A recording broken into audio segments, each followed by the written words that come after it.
All right, this is video number 2 on how to make a slab house using the miter method.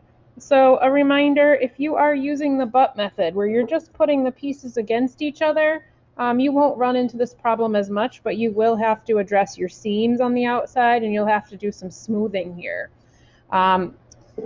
If you are doing the butt method, I recommend that you start with your base piece. So if this is my house and I was doing the butt method, I would start with my base piece, and you're just going to stack the pieces right on top of that base. Don't go to the side. Your base is going to end up growing. You want to go on top of the base piece.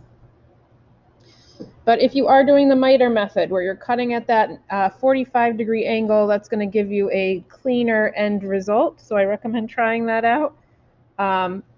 So I have attached my bottom, my side, and I did a coil in each joint so that it's nice and clean and reinforced. I wanted to make a video where I discuss the angles. Now certainly I could get very precise here and try to determine these angles and the exact angle that I would need to cut this at, but I'm not going to do that. I am happy with the way it's going, and I believe I can reinforce this enough where I don't have to get this corner as precise. So I'm going to slip and score this, and I just want to show you the kind of angle that is happening here and what the concern could be. So as we go to put this together, you'll notice that this is not a 90-degree angle, right? It's bigger than 90 degrees. So what you're getting is you're getting a little bit of a gap here. Again, I could try to cut these to fit more accurately, but I just cut everything at 45 degrees. I didn't want to have to worry about cutting this at a different angle. So I have slipped and scored the base part together, and then what I'm going to do is just fill this with a coil. If this was happening everywhere, it would pose a more structural problem, but because it's just in those top corners, I'm not worried about it. So I'm going to put a generous amount of slip in here. So if you run into a problem like this, where you've got a weird angle, things aren't lining up, I'm just going to fill this with a nice coil, and that will fill any issues that I have.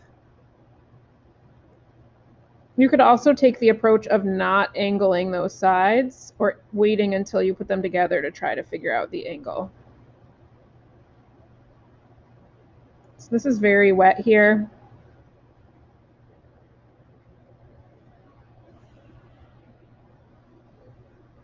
And then I'm just going to take my tool and try to blend inside here. Eventually this will be closed up, so nobody's going to see my joint. That being said, it is important that you reinforce the joint, especially here where my angle was a little bit imperfect, I guess you would say.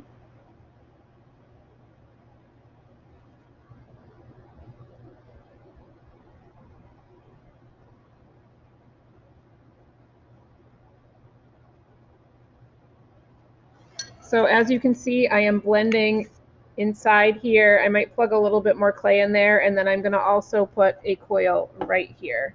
And as you are making that coil, make sure that it is nice and wet so that it blends easily. And I recommend putting a little bit more slip in your joint as well.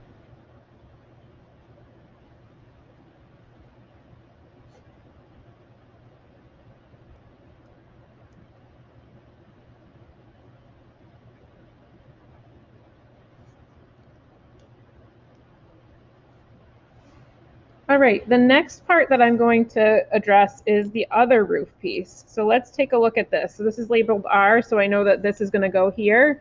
And again, as you can see, this angle is not quite 90 degrees.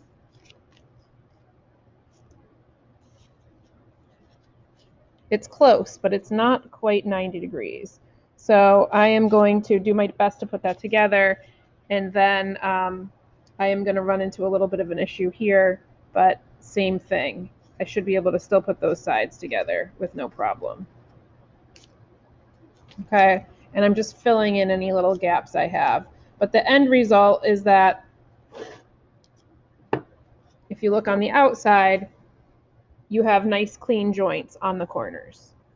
Okay.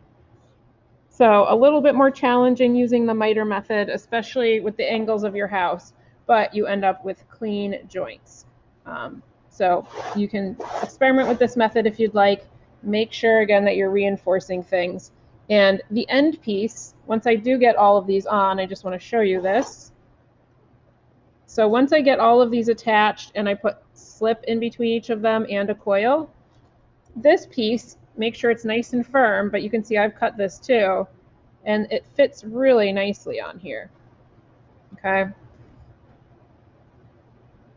I'm going to take that off.